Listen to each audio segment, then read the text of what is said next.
Hello, everyone, and welcome to the World Artificial Intelligence Conference 2021, Southeast Asia chapter. My name is Sharifah Nur Izma, the Vice President of Talent Development in Skyline Holding Berhad. And today, we will be discussing a very interesting topic, winning the war in the quest for the elusive AI talent. You see, when it comes to talent development, more and more industries are latching onto the benefit of big data, machine learning, algorithms, and all that goes into AI. AI has been heralded as a catalyst with the power to have an economic multiplier impact through its widespread application in almost every business aspect, from training employees to filling out forms and automating all kinds of processes for greater business efficiency. According to PwC, it is estimates the global impact of AI will be 15.7 trillion by 2030, while research by Accenture says that AI could double the rate of economic growth in developed countries by 2035. AI job opportunities no longer lie with big tech companies like Google and Amazon only. As more and more companies embrace AI, employers demand at least one AI expert in the house, if not an entire AI engineering team. And these new in demand AI roles don't just cut across industries now, but also across departments. According to McKinsey, between 3.3 million to 6 million jobs are expected to be created in Malaysia by 2030 as a result of disruptive technologies. Traditionally, businesses either build in-house talent or they acquire them through hiring and outsourcing. AI introduced the necessity of a new hiring or talent development paradigm where talents need to be continuously upskilled. How is Malaysia preparing for this paradigm shift? What are the industry expectations in terms of the future of work? And how are our educational institutions bridging this skills gap between the incoming workforce and what the industry is looking for? As AI continues to scale within businesses and across industries, it is incumbent upon innovators and business leaders to consider not just the business implication, but also the societal impact AI has.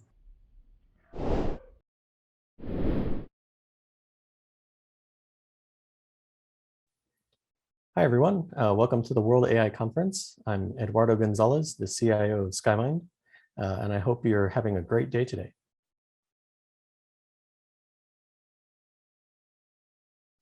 Now, I think AI is a general technology, right? Just like the internet is a general technology.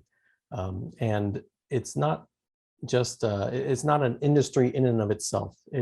It's a technology that can permeate all of the industries.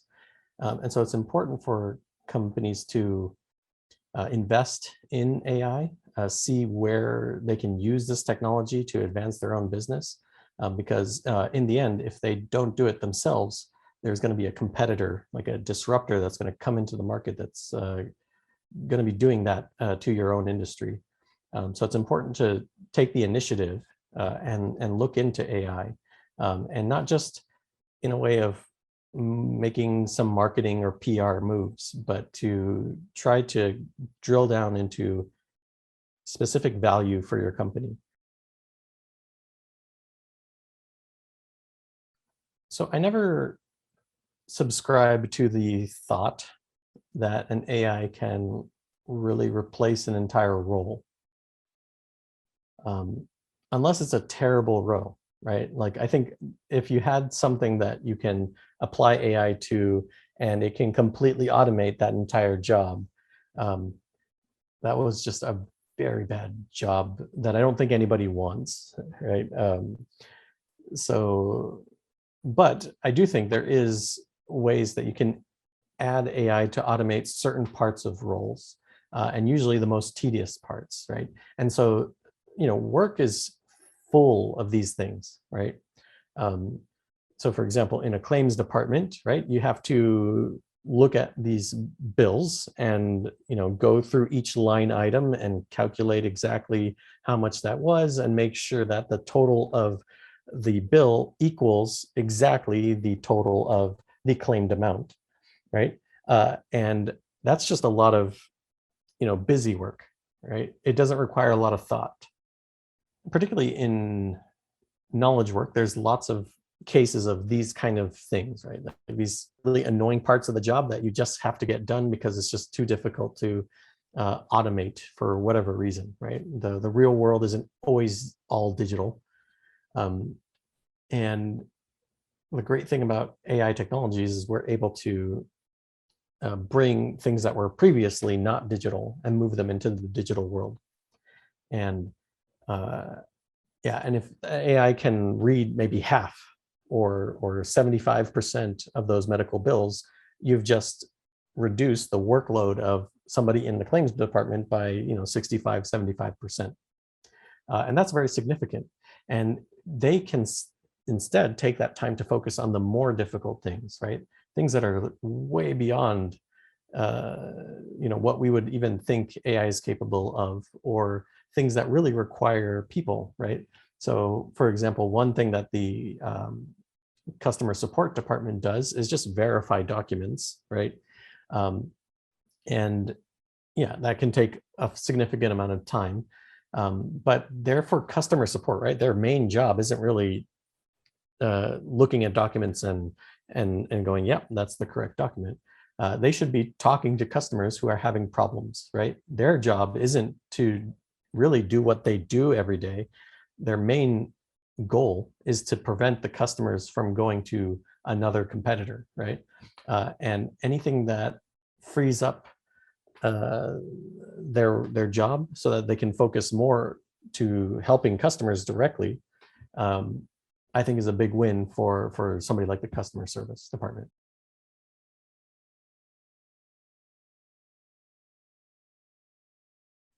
So one thing that's interesting if you work in the AI field is you kind of realize how amazing people are, right? Like the brain is quite incredible at learning things. And I don't think that really goes away. It might become, more difficult over time to learn an X amount of new things. But humans are never at a point where they can't learn anything new. And the thing that makes it great for people when they retrain is that they get this perspective from where they came from, and sometimes that perspective plus what they learned can result in out of the box thinking for lots of things. So I think it's the way companies should think of their employees are really as assets, right? Not as just a part of a role that they can't do, right? Or that they can do, and then when automation comes and that role is becomes significantly less or something, there's still an employee that has this perspective that is very valuable. And being able to learn as humans are, unlike computers, they can take that perspective and move it somewhere else, right? So an example of this is somebody like customer service, because they're like at the front line of dealing with customer problems. Going from a customer service representative into, let's say, a programmer is interesting because they can bring in this perspective of what are the things that are difficult for customers to understand, because they've dealt with so many of those customers. And when it comes to implementing features or talking about the customer journey, for example, they have very valuable inputs, right? So it makes a lot of sense to train up people and move them to different roles. I think in general that works best, right? If you have a employee who's been able to, for example, go from customer service to maybe development to maybe sales or marketing, right? would be a super employee. And humans are uniquely capable of doing all of those things, right?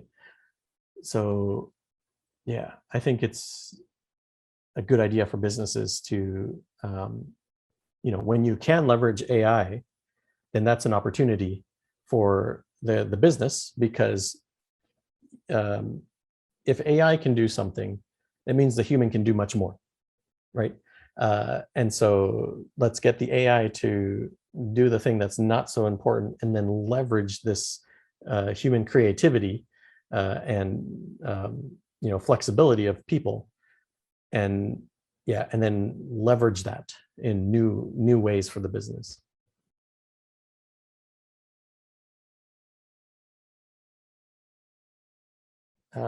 New people coming in are kind of like the source of new ideas, right? Just because they don't have these biases built in of how things should be. And it's kind of necessary, I think, to kind of create a whole innovative team, to have people who are not part of a certain discipline, right? That's the whole idea of having a multidisciplinary team, which I think I've also seen is very successful. So yeah, I think there's two things. One is they're bringing in those fresh ideas, for example, but they also are able to learn, a specific thing faster. From the business perspective, speed is very important, right? Being the first to market, or just, the first competitor in the market, is a huge advantage to kind of, get in the start of that curve, right? Where things are going up, right? So yeah, you definitely can take advantage of that, or you can leverage new people coming in to access that first mover advantage, right? And I think that'll be, something that you definitely need new people for.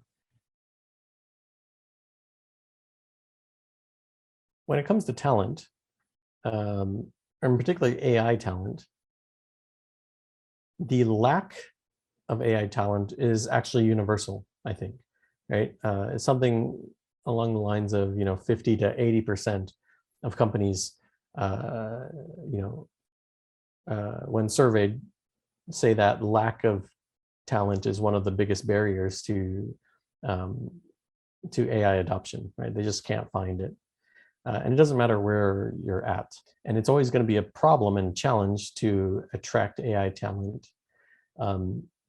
So I would say you have to have a hybrid approach, right? Where you open it up to getting data scientists. You have to create interesting jobs for these people, right? But also look at training internally.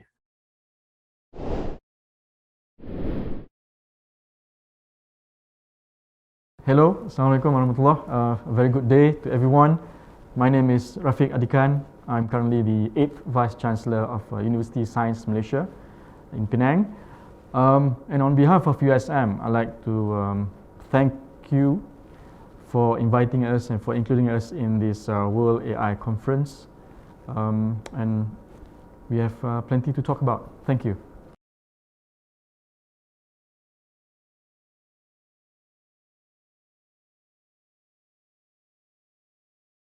I'll start with quoting Ernest Hemingway when he said, "Never mistake motion for action. Never mistake motion for action."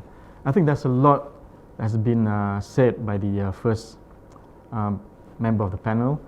And we completely agree in the sense that academia have to meet halfway in producing the talent to fill the gap.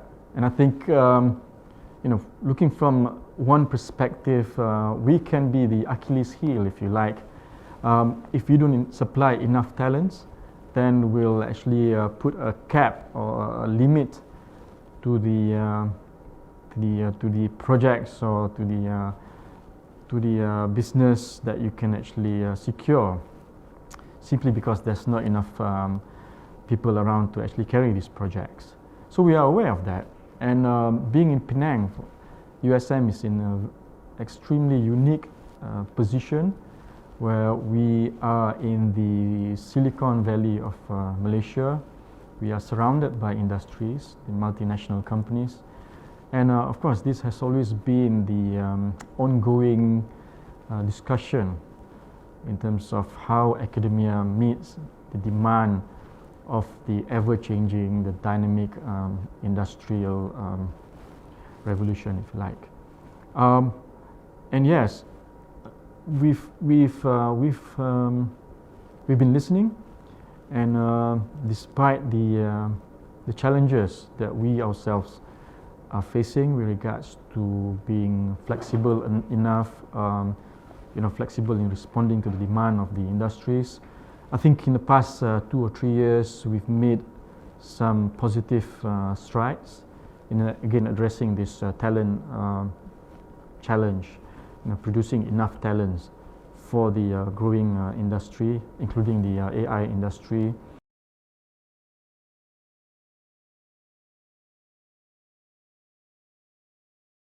Now, with regards to the university itself, in the past 2 or 3 years, we've introduced quite a number of initiatives to address this being more responsive to the demands of the industry.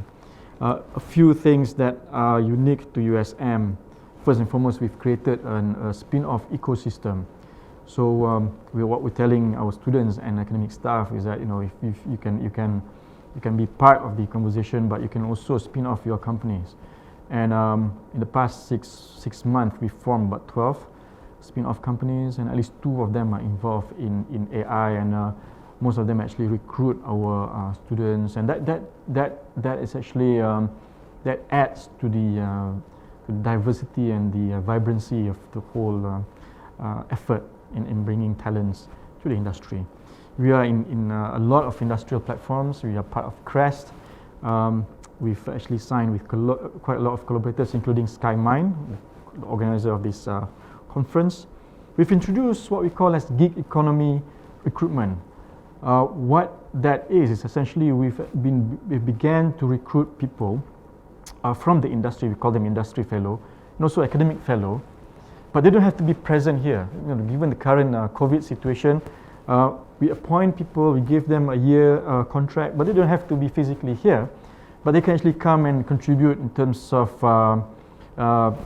teaching undergraduates, co-supervising postgraduates, bringing some more industrial insights, and co-developing upskilling and reskilling courses as well. One of the things that we are working on now is actually to introduce embedded systems and cloud programming in collaboration with Intel, Motorola, all the big names. This week, in fact, we've made a very significant decision. Our senators, we've actually approved our first micro-credential program. So micro-credential, if you like, is basically you can actually pursue a degree almost completely online, but you don't have to actually, you can actually fulfill the academic requirement as you go along, depending on your interests, and you can actually keep some of these micro-credential badges, and you can actually transfer credit. So we've done that. We've introduced business analytics, and that is built on the food industry, and we have an industrial collaborator as well. And in the next 2 or 3 months, we're gonna roll out more of this micro-credential full-fledged undergraduate program. But at the same time, we are actively doing upskilling and reskilling courses as well, executive diplomas, professional certificates. This will actually bypass the sort of the sluggishness, if you like, for want of a better word, in introducing a full-fledged 4-year degree program. So, and one of the things that we are doing as well is that we've introduced both what we call as the starting school programs and also the finishing school programs. So in this year, for example, we've introduced a summer program a pilot program for 2 weeks, which we hope to extend to all 4,000 of our undergraduates' new intake, something what we call as the LIFE program. Now, LIFE program has a lot of exciting components, but two that is actually relevant to the industry is that we're going to teach our students all, whether they are medical students, whether they are accountancy, whether they are in history, all of them will be taking courses on computational and design thinking. Our target is that every single student who actually enters USM will have a basic knowledge of what computational thinking is about, where we actually introduce them with the concept of AI and machine learning. Other than that, of course, we have our maker space, and I think again with key industrial collaborators such as SkyMine, we've actually been embedding a number of these AI-related courses in our co-curriculum, and eventually it will be a full-fledged program.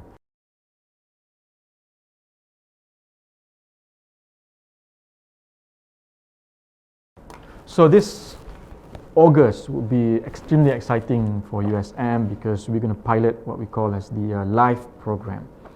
Now, LIFE program is all about breaking the monotony of higher education, in the sense that by the time students join a university, they've been completely well-drilled with regards to sitting for exams and rote memorization and actually entering a normal class. We've introduced the LIFE program so that all 4,000 of our new intake students are prepared, both in terms of their mindset, so that they are prepared to be a global citizen, if you like. So now we call it LIFE program. The long-term view is that these LIFE programs will be the introductory course for all our new students. Instead of grades, we are actually using experiential points. One of the things that we are paying particular attention to is this course called Design and Computational Thinking. So we match two groups of academics, two groups of experts, one from the design thinking side, these are people from School of Arts and School of Architecture, with people from computer science and engineering, so that the students will be exposed to both the left brain and the right brain, and to actually experience computation or IT literacy through the thinking first, through how a programmer is supposed to approach a particular problem.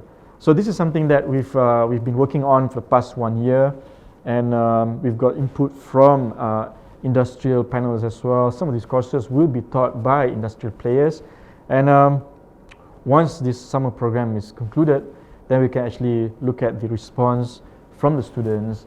And you never know, perhaps from LIFE program itself, someone who's actually pursuing medicine would see there's ample room to also adopt technology in the medical sector, which again I think AI can play a major role in that. We have an active group that is working on precision medicine, and they are now talking to one of our spin-offs who are working on machine learning. Now, our precision medicine group has managed to reduce the time for diagnostics from 7 years to essentially 2 weeks with their new approach. And we think that if we can add artificial intelligence there, then this whole process can be even shortened. In fact, it can move one step further, which is there can be some prognostics or some forecasting as well. So we want to have this. We want to have this conversation to begin very early in their student life.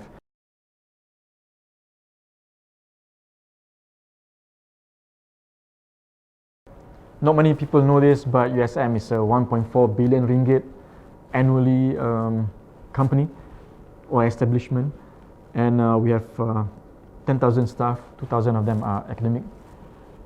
And I think we owe it to the nation in terms of playing a more active role in building this nation.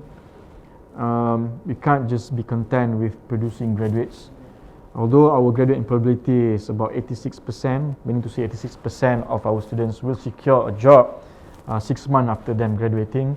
But I think we are putting the bar somewhat higher. We want them to be actively involved in companies which are out there. And of course, we also want to play a role in creating more jobs and realizing more ideas as well. So my hope is that every single student that we produce every year, it's not only being trained. They receive the depth, or they receive rigorous technical training, but at the same time they have a larger outlook in life, and they have the competency to actually be part of this of this evolution, if you like, or they can actually adapt to whatever that comes. And yes, I think the country need more people who are technically competent, or at least having the notion that technology can be of assistance in their actual field. And we also want to see more of them who are interested in pursuing multidisciplinary courses that marries technology and applications as well.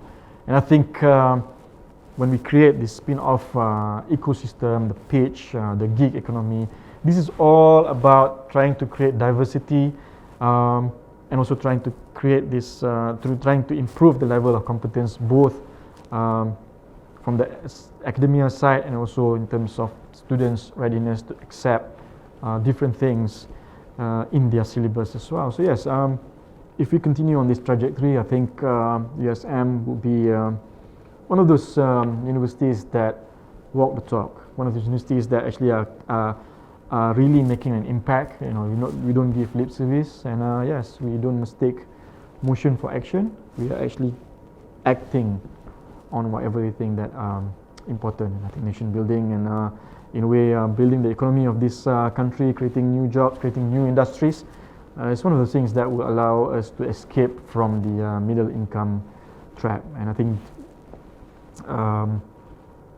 people like SkyMine has always been one of those establishment that has been very supportive of this, and we will reciprocate.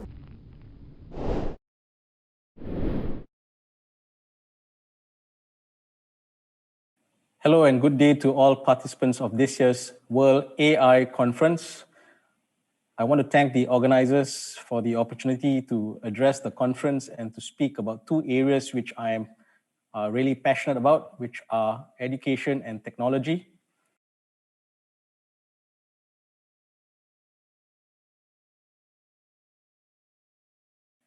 There's been a lot of talk about pivoting Malaysia's education strategy in light of the talents that are coming out and that are in demand as well. So at the wake of the new millennium, technology has become omnipresent in all walks of our life, definitely in education for that matter. The current generation of learners or students, also known as digital natives, are exposed to versatile language learning opportunities transformed by the use of technology, mediated resources, materials, tasks, and learning environment. These students today seem to be captivated by technology, and anything which deprives them of technology has no meaning for them. So at Asia Pacific University, where I reside in, there are two-pronged continuous approaches on our strategies in this segment. So firstly, we focus on using technology for teaching. Here we have invested highly in instructional design implementation, which also includes the allowances for hybrid learning modes. Thus, at APU, we know there is an indispensable need to evolve a curriculum and materials through technology that would facilitate, stimulate, and augment the learning processes. We have ensured that our curriculum design allows for the space of technology in order to enhance performance and achievements of the students. In fact, need-based curriculum and outcome-based education are gaining grounds in Malaysia, and almost all the stakeholders, students, academicians, and employers, anticipate a curriculum which could embed technology in order to ensure and sustain quality in higher education. Skill gaps across all industries are poised to grow in the fourth industrial revolution. Rapid advances in artificial intelligence, robotics, and other emerging technologies are happening in even shorter cycles, changing the very nature of jobs that need to be done, and the skills needed to do them is faster than ever before. So in our second prong approach at APU, we below the technology awareness into usages and deployment as part of the content inside the curriculum. A good example is the access to industry-based content, software and tools in our AI and data science programs, of which students get to use industry-level tools for programming, development, and project implementation.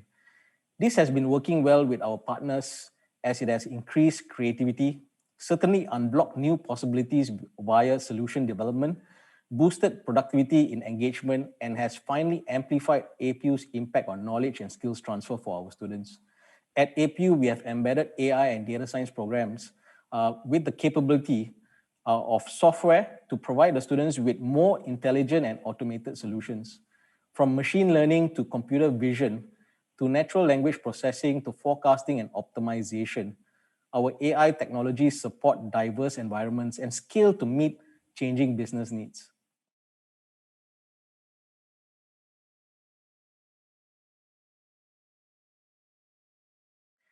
It's well established how collaboration between academia and industry can benefit both parties. Not only do university students get priceless exposure to industry, but private enterprises gain access to some of the great thinkers of any subject area. The industry also gets to use the university's cutting-edge resources and also access to new graduate talent. Many universities now have industry advisory panels, or IAP as they are known. These panels don't have to meet often, but the value they bring in is tremendous insights which can help in ensuring fit-for-purpose graduates are produced for employment.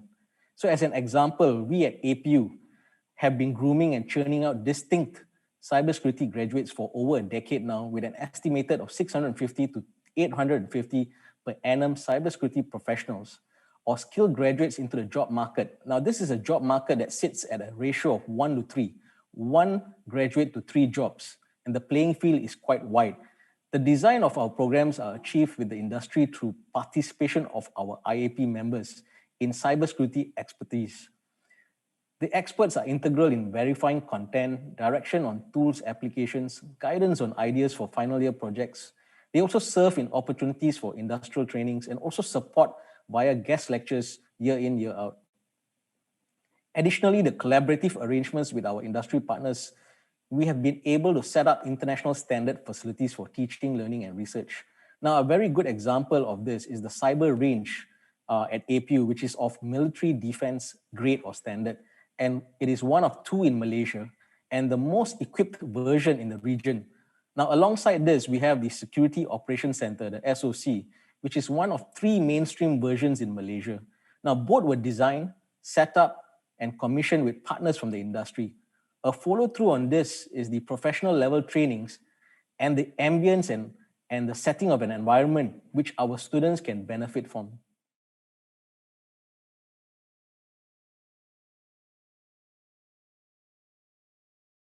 The ongoing development of digital technology has resulted in the creation of new occupations, but also the disappearance of some existing occupations.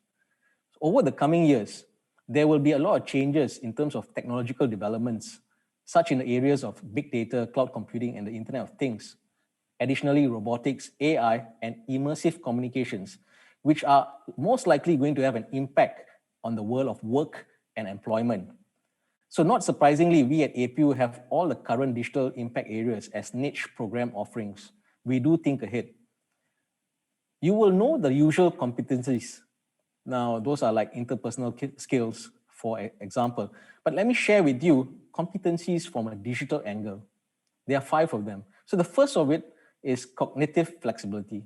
The rise of digital technologies means you're going to need to be able to handle the plethora of opportunities and challenges that come with it. Do you have the ability to adapt to change, conceptualize complex multiple ideas all at once? If one can do that, then one is showing qualities that reside in advanced multitasking skills. And this is highly valued by employers and recruiters. Now, the second competency is digital literacy and computational thinking. As the world continues to rely on highly technical and continuous evolving technologies, the need for those with digital skills to match also increases. Now, a lot of you have definitely heard of STEM, science, technology, engineering, and mathematics. But have you heard of SMAC, social, mobile, analytics, and cloud? Although it may seem like we're always being bombarded with digital buzzwords, and I am week in, week out, always being bombarded with digital buzzwords, but being digitally literate offers capabilities beyond what once thought possible when it comes to emerging technologies. The third competency is judgment and decision making. Although automation technology may be better than humans in many ways, such as calculations and diagnostic solving, but it is still humans that deal with the subjective side of data analytics. So considering we are on the driving seat of IR 4.0, we're still going to need somebody who is able to show the world what numbers mean and their significance. The fourth competency is emotional and social intelligence. For everything that can be replaced by digital technologies and AI, emotional and social intelligence remains uniquely human capabilities. In some sectors, these qualities are absolutely crucial. The future job is more than likely to include working closely with others. So having empathy, the ability to collaborate, as well as excellent communication skills is something one must most definitely going to be needing. The last competency I would like to advise on is creative and innovative mindsets. Much like having an excellent sense of social intelligence, natural creativity is something which we can't easily replace. It can't be replicated by any of the latest digital technologies. As long as one can think outside the box, one could be fine in the employment area.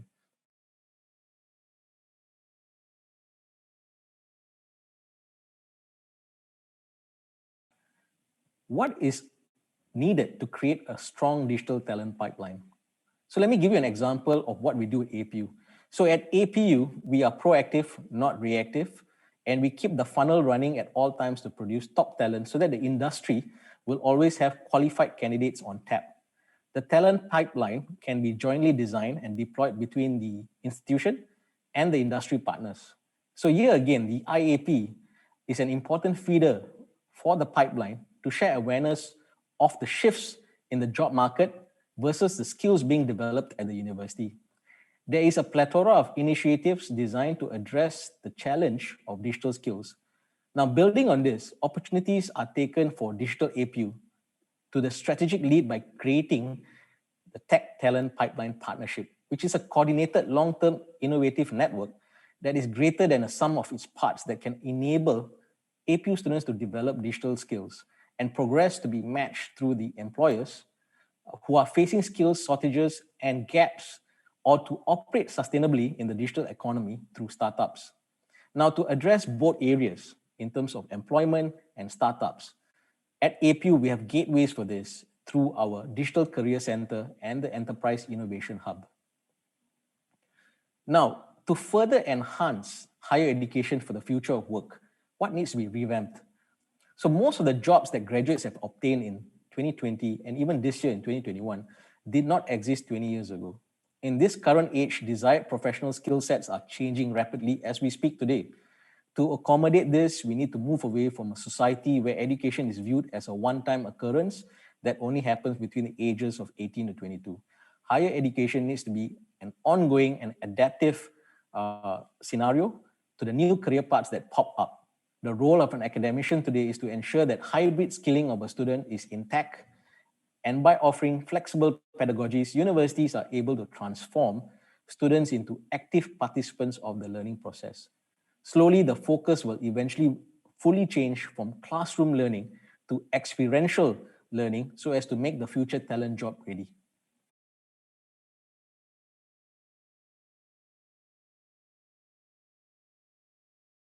Malaysia's digital talent demand was expected to grow 15% annually. Digital talent is already in high demand at present in Malaysia and looks to grow even more years to come. Now, these are in emerging roles related to the very significant IR 4.0 areas of data science, AI, software development, digital transformation, digital leadership, and cybersecurity. Malaysia has all the ingredients in place. Numerous institutions of higher learning, expertise at the highest qualifications, supportive funding, and the hungry industry that awaits talent to be produced. Continuous replenishment and refinement of the digital knowledge and skills at all institutions needs to be mapped out versus the industry needs. This is a good start to bridge the gaps. As a key enabler to IR 4.0, it is critical that Malaysia prepares a strong talent pipeline to harness the socio-economic opportunities that come with digitization and smart technologies. So if you ask me what are the predictions of the future of higher education, whether it's in Malaysia or globally, I really don't have the answer, but we take it step by step. I know the short-term future, and the short-term future is that we need to shift into a period of the new norm. The education community is navigating how to create efficiencies and achieve effective learning methodologies. The COVID-19 pandemic allowed for an extensive rollout of online learning measures, but in reality, the switch and the inclusivity was eminent. But the rapidness has forced a tipping point for quality of education that has and will be delivered in the future. The pivot to online is a response to unprecedented emergency at best. Now, if we look at the digital pedagogy, it is an emerging field. And with it, we can also embellish to face-to-face learning. Positive continuous education delivery in the new norms, while maintaining quality, is the objective moving forward.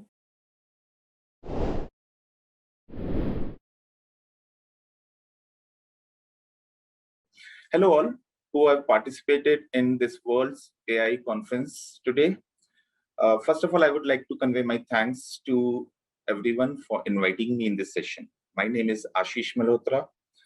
I am Head of Analytics and BI with NEC Corporation India.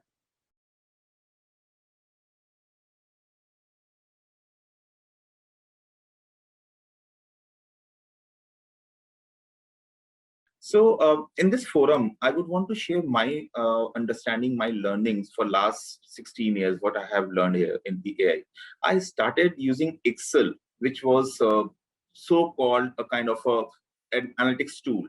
Now we are using advanced technologies, data science, advanced analytics in terms of using Python, Java, and all, where we initially started with as a programming languages. Journey was a little long. I'll say 16 years is not short. But when we talk about what we have learned from this journey is really good. If you see, we have grown from just data understanding to basically intelligent data finding. We have started finding out data, insights from that data, providing the effective decision making, which was earlier been a manual decision. Now it's been done by advanced analytics. System advises you. So that was the journey which I have gone through as well. Today in NEC, I lead the delivery portfolio. Everything globally where we need advanced analytics, AI, business intelligence, systems, platform, I lead the delivery side of that. We basically talk to all stakeholders in all industries, verticals across the globe. They have different problem statements from each kind of a vertical, what we have seen. Talk about BFSI. BFSI has moved from just pure transactions to advanced or intelli transactions. Fraud is one of the key things. Risk is another piece which BFSI is focusing on right now. Safety of individuals, personal information of each customer is the first thing for them. The same way, manufacturing. What we are delivering in manufacturing earlier, the legacy way, was just manufacture product delivered into the market. Now we have to basically reduce the cost and improve the efficiency of the product, optimize the complete operational of that manufacturing unit. And advanced analytics or AI, ML is actually contributing there. That's what we do right now with NEC. NEC is supporting technology, non-technology. When I say non-technology, is all business catering to individual customers or B2B. We support them with advanced analytics, advanced technology, enabling them to basically move fast in this today's world. That's what we do. And NEC is one of the market player, I'll say, in terms of supporting and speeding up the pace of technology transformation.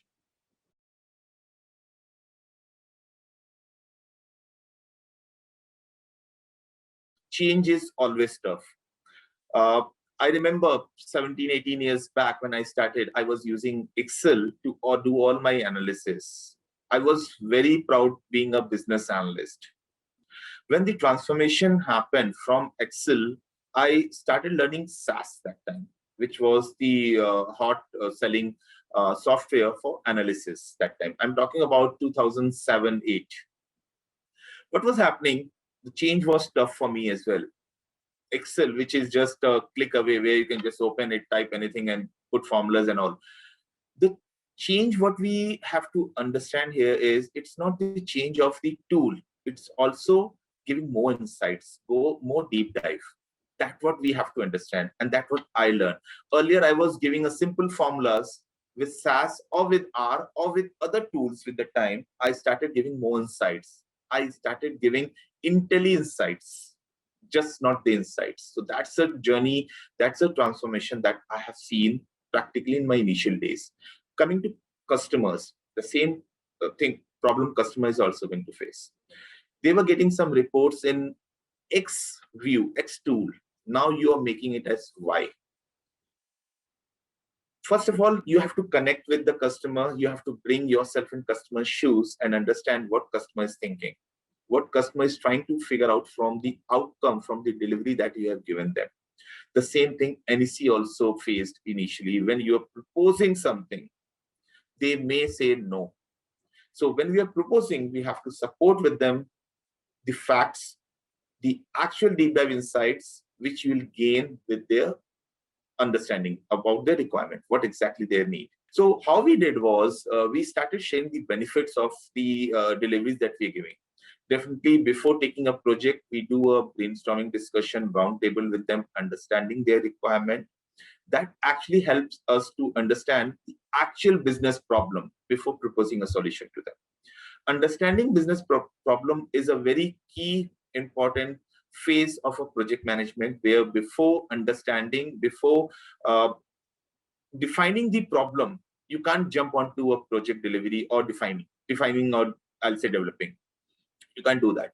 So here, when you understand their business problem and then propose a solution, makes actually helpful for the customer to understand that what they are getting with the pace of this change of technology, new solution, new tool, outcome. If it should be easy.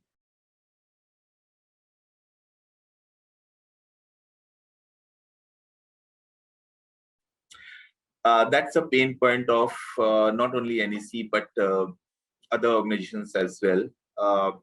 Think about a key challenge in hiring a right candidate in this fast moving or fast changing industry.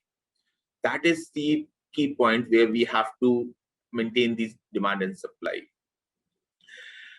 Skill sets are changing. Every year we are seeing something new coming up, new technologies, new tools, new competitions. We are seeing that.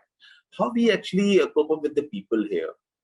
I'll say when the skill sets are changing, and if we focus on one skill set, that's the wrong way of doing it.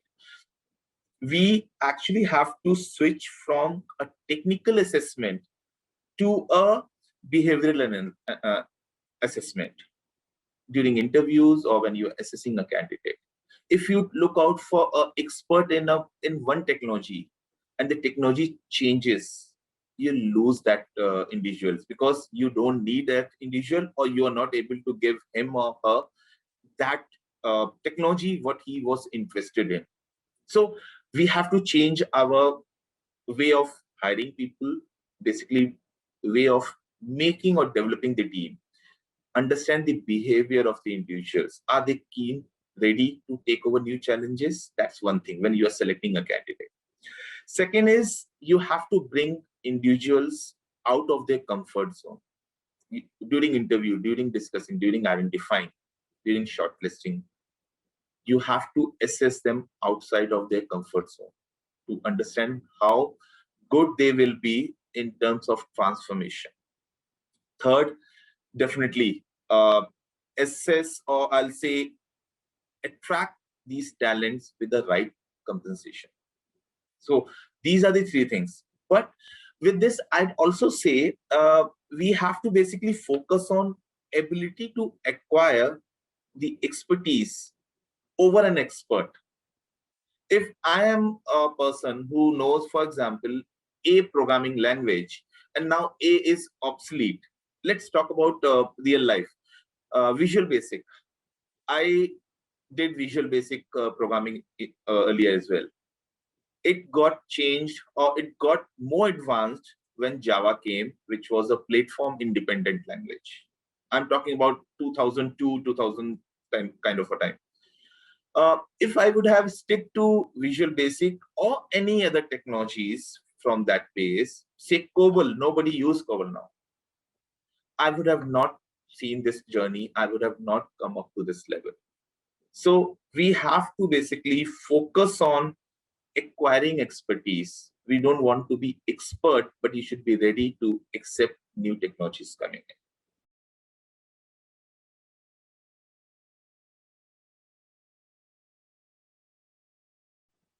We are seeing these challenges. We are facing challenges of basically demand supply of the human resource, of the employees, where when the technology is changing, if people are not upskilling themselves, if they are not updating themselves, we are also stuck, because I'm looking out for X person who have a specific technology, who can meet my customers' expectations, will not be able to find it. So what we have started doing is understanding and the mindset of the individuals, and basically then focusing on those individuals whom we can train, who have got that skill set in terms of training, and who have a I'll say techno-functional mindset, who can understand business and learn the technology and propose the same. So that kind of a thing we have provided actually. A lot of training sessions are on, where we actually explain, we actually help the team members in upskilling. What we actually do is we as NEC make effort to help our employee come up to speed as well. So internal training, learning and development departments, basically they help us in identifying the new technologies, new skills, new I'll say tools that the employees can use and upskill themselves. So those are in place.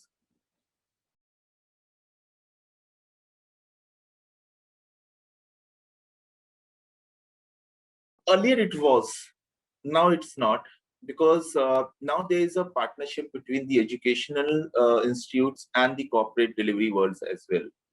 We are seeing, so I want to call out is not only businesses, AI has also touched the individuals, which is basically in terms of education is now powered by AI, where we understand how it's moving. Okay, so when we actually have implemented our delivery, our solution into the education as well, it has actually empowered the educational institutes to basically product out the required skill set. Though it's just the beginning, that's why we are talking about this right now. But down the line, I'll say in 2 to 5 years, we are going to see a good reduction in that demand supply gap. So right now, yes, you are right. It can be because by the time the fresh candidates come out of the college, those technologies can be obsolete. But what I called out earlier was ability to basically acquire expertise should be there in those candidates, those students. If they have that, they can upskill themselves very quickly. And definitely, once a college pass out comes to a corporate, we train them as well. They have that techno blend of mind, but we help them to match it with the business as well. And technology is just a tool. We have to understand that technology is just a tool that will actually boost up, enhance the outcome for the client. So once we've bridged that gap between a college pass out and person who is entering into the corporate world, I think this will be sorted out. And education institutes are doing this, supporting us on that. We are supporting them in terms of sharing the current skills required in the market. Lot of institutes, lot of B schools have started supporting as well, how we can make people ready to take challenges and transform themselves. So institutes, education institutes, all colleges have started doing that. But I think there's a long journey still. I said 3 to 5 years. So it's a long journey, which we have to do together, and it can be done with both a corporate world and the education institute. Beyond the need for investment in reskilling within organizations today, we need more industry players to work alongside education institutions, policymakers, and other public and private stakeholders to provide support for re-education and job training for all levels of the workforce, the incoming and the incumbent. In SkyMind, we introduce AI certification programs designed based on the skill sets and competency identified to be the most relevant for in-demand AI job roles. The content is heavily hands-on and practical, as the focus is on directly relevant AI skills and competency. By the end of the day, those who pass our exam are certified as AI specialists or AI engineers, and they get an immediate job offer from SkyMind or our partners. Thanks to our stringent selection process and intensive training format, we can confidently say that the talent SkyMind produce are the cream de la cream of the AI talent pool. We also directly engage education institutions to revamp their syllabus in order to ensure that what is being delivered to students are in line with industry requirements. Through education integration efforts, we make sure that students are exposed to the latest AI trends, practices, and software that are being used by the industry. Industry relevant skills are embedded into the curriculum as a graduate outcome, meaning students are exposed to industry expected competency throughout their degree program via a wide range of immersive and practical learning experience. At the end of the day, this is meant to produce well-rounded AI talent who are readily employable by the industry. Our aim is to produce 30,000 AI-ready talents by 2025, just within the Southeast Asia region alone. Artificial intelligence is here and is transforming the world in ways we previously could not imagine. It is fundamentally changing the way we live, work, and interact with one another. The latest report by Fortune Business Insight 2020 shows that the market size of artificial intelligence was valued at 27.23 billion in 2019 and is projected to reach 266.92 billion by 2027, a nearly tenfold increase in just 8 years. And all the pandemic has done is to accelerate the entire process into hyperdrive, forcing workforce transitions and necessitating businesses to adapt immediately or suffer the consequences. The demand for the AI professionals has spawned the need for strong AI talent development ecosystem involving both the education and industry sector. All parties have a role to play here, as my peers, Eduardo, Professor Dr. Rafiq, Professor Dr. Vinesh, and Mr. Ashish have highlighted. Yes, AI will disrupt, but it can also innovate, enhance, and transform. Since even before the launch of Malaysia Education Blueprint for Higher Education, the Malaysia government, the private sector, and education sector have been working diligently to meet the AI revolution straight on, as more and more parties recognize the importance that this technology will have on the country's economic competitiveness. As showcased by our partners from USM and APU, our education sector has been working tirelessly to make sure that our education models are flexible enough to meet the demands of the fast-paced technological advancement. There is an expanding R&D scene that's a result of decades-long strong academic industry partnership. We have been fortunate to have such strong government backing on policy development related to the fourth industrial revolution, not just to help propel tech talent development, but also advance AI adoption and investor attraction. For both local and foreign businesses, have eagerly embraced AI advancement and recognized the game-changing role AI has in terms of business efficiency and competitiveness. Mirroring NEC's example, these same businesses are also slowly recognizing the importance of adopting an agile learning culture for their talent.